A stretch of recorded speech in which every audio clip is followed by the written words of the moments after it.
इस मुआशरे के अंदर रहा क्या है? सच आप बोल नहीं सकते, जबान काट देंगे आपकी, आपको डालों में उठा के ले जाएंगे, आपकी टिंड कर देंगे, आपको मार देंगे, सीधी गोलियां मार देंगे आपको, और फिर उसके बाद आपकी जो पोस्टमार्टम रिपोर्ट होगी वो जान के लीक भी करवा देंगे। अरशद शरीफ की बेवा जिन मुश्किलात से गुजर रही है, कितने लोग हैं जो उसके साथ खड़े हैं? इमरान रियाज के साथ जो बीतती है, कितने लोग हैं जो उसको जाके उसके रोज़ शेयर करते हैं? या और जितने लोग जो इस अजाब से गुजरे हैं, कितने लोग हैं जो उनके साथ खड़े होते हैं? ये मुआशरा झूठ, मुनाफिकत, धोखे, घटियापन की इंतहा के ऊपर है। मुझे खुदा की कसम बड़ी शर्म आई जब मैंने अपने वज़ीर आज़म को वो क्लिप देखा ना शाम, जिसमें कहते हैं कि वो यूएई के अमीर जो थे वो अच्छे मूड में थे, तो मैंने कहा इनका मूड अच्छा है, तो मैंने कहा कि भाई थोड़ा मूड चंगा है तो थोड़े जे पैसे और दे दो।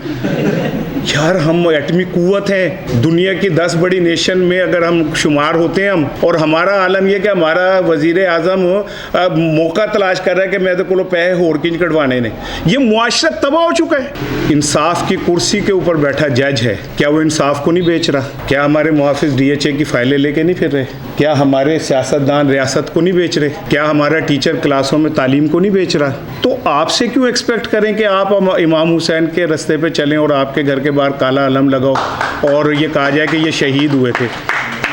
अरशद शरीफ के पीछे कितने लोग हैं जो अब जाते हैं? यही वजह है कि हम पूरी दुनिया में जलील और रुस्वा हो चुके हैं। यही वजह है कि अब हमें कोई भीख देने को तैयार नहीं है ताकि बाकियों को निशाने इबरत हो जाए। ऐसे मुआशरे में मैं क्यों तवक्को करूं भैया आपसे कि आप सच्चाई का ये अलम पकड़ के और वह फिरते रहेंगे? अभी मैं और शाम बात कर रहे थे कि यहाँ तो सच बोलने पर हमें ये नहीं पता होता कि अगले दिन हमने ऑफिस आना भी है कि नहीं आना। मैं जो 33 साल इस सहाफत में गुजार चुका हूँ, जो आप लोग बैठे आपकी एवरेज उम्र से ज़्यादा तो मेरी सहाफत की उम्र है। मैं आज तक अपने प्रोफेशन में इस यकीन से नहीं सुबह उठता कि मेरी नौकरी बरकरार रहेगी या नहीं रहेगी। तो एक ऐसा मुआशरा जो है ही गिलाजत पे मबनी मुआशरा, ऐसा मुआशरा जो जिसकी असास ही झूठ के ऊपर है, वो नवाज शरीफ हो। हमारे वक्त की स्याही नहीं खत्म हो रही और मरियम के चेहरे की लाली नहीं खत्म हो रही।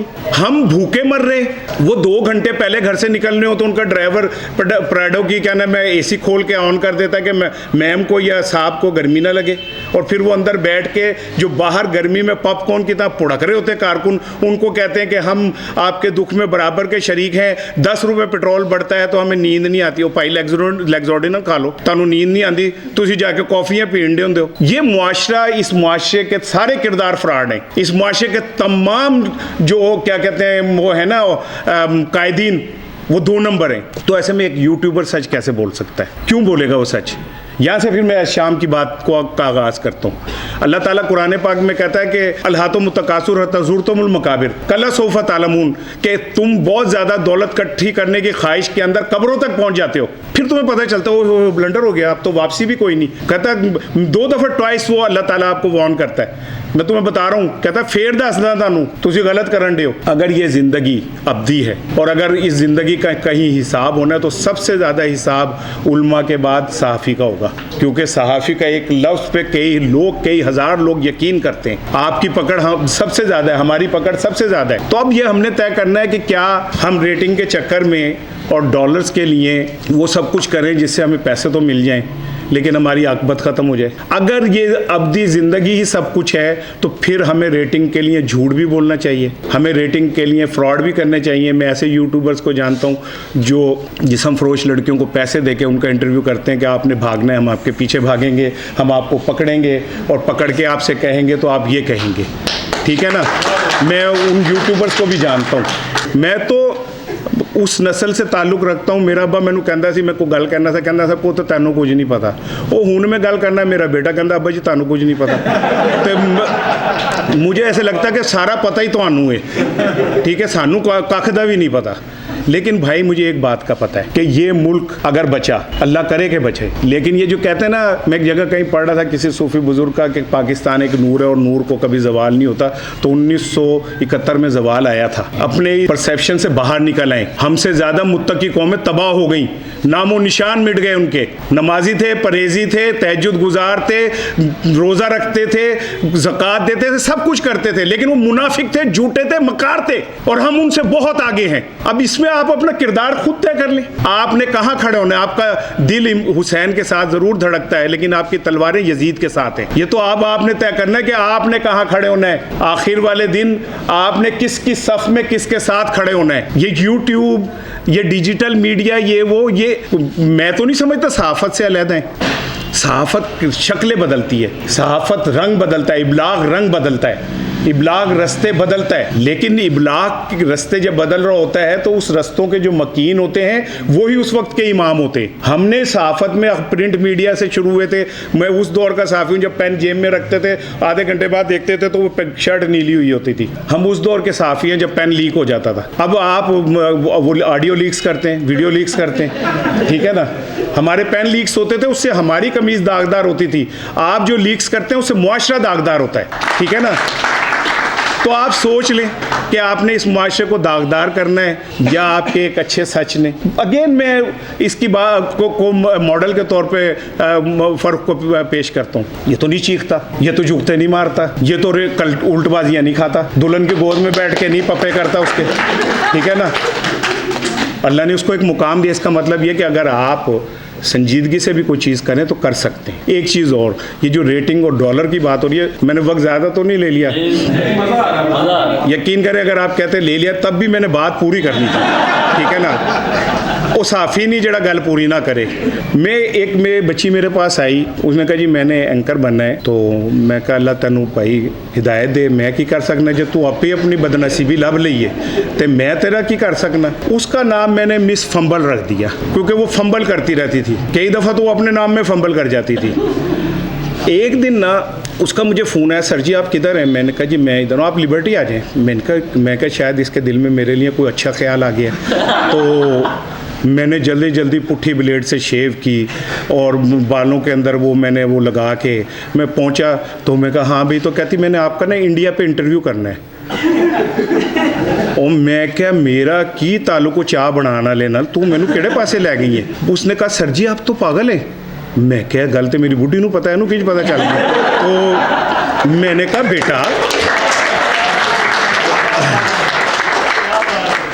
बेटा आपको कैसे पता चल गया।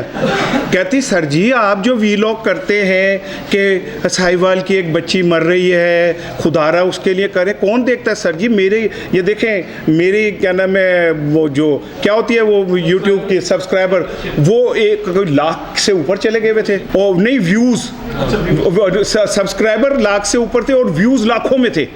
उसने कहा ये देखें। मैं परेशान हो गया। मैंने कहा यार ये कैसे हो गया। कहती मैं बस इंडिया पे बोलती हूँ, मैं इंडिया पे बात करती हूँ तो इंडिया से मुझे सब्सक्रिप्शन इतनी मिल गई और मुझे व्यूज़ मिल रहे हैं। अब ये बात समझिएगा आप, मैंने उस घर जाके उसके कंटेंट पे नज़र डाली। वो ना लाशऊरी तौर पे प्रो इंडियन कंटेंट था। मिसाल के तौर पे एक उसने सवाल किया कि क्या वजह है कि पाकिस्तान एटमी मुल्क है फिर भी भूखा मर रहा है और इंडिया के अंदर गुर्बत नहीं है। इस तरह की चीज़ें मैं पढ़ता गया, मुझे फील हुआ कि यार ये तो किसी के हत्थे चढ़ गई है। मैंने उसे कहा पुत्र चंगा तू किसी पाकिस्तानी दे हत्थे चढ़ जा, अपना मारेगा छाए च सुट देगा, तू जिस पासे टुर पई है उसका अंजाम चंगा नहीं गा। मैं उस बच्चे का नाम नहीं ले रहा। वही हुआ कि जनाब अली बहुत बुरा हुआ। मुझे उससे हमदर्दी है, वो बहुत अच्छी खुदा की कसम, मैं कसम खा के कह रहा हूँ वो इंतहाई नेक लड़की है। मैं इसलिए कह रहा हूँ कि मैं इस बातों से कहीं ऐसा फील ना हो कि वो कहीं किसी चीज़ वो है, वो बच्ची है कि चीज़ में आप लोगों ने तय करना है कि आप किसके हाथ हाईजैक हो रहे हैं। जो हमारे आज के डिजिटल मीडिया के बड़े बड़े जिन है ना, इनको जिन एजेंसियों ने बनाया था, मालूमात दे के, जाली व्यूज़ दे के, जाली सब्सक्रिप्शंस दे के, और जब ये जिन इतने बड़े हो गए कि उनकी बोतल में बंद नहीं हुए तो उन्होंने उन्हें तोड़ना शुरू कर दिया। तो पाकिस्तान के अंदर आपने ये तय करना है कि आपने किसका टूल बनना है, किसके हाथ बिकना है या नहीं बिकना। ये आप मैंने बहुत टाइम ले लिया जाते हुए। सिर्फ एक अल्लाह ताला ने कुरान पाक में कहा कि बेशक इंसान खसारे में है, तो तय हो गया कि हम खसारे में। लेकिन उसी सूरत में अल्लाह ने आगे कहा कि लेकिन वो लोग जिन्होंने हक बात की तलकीन और सब्र की तलकीन की वो खसारे में नहीं है। अब आपने तय करना है कि आपने खसारे वालों में होना है या खसारे ना वालों में होना है। हमने सहाफ़त में जो करना था वो कर लिया, ठीक है। हमारा रोल यहीं तक था जो हमने कर लिया। अब अगली दुनिया आपके हवाले है।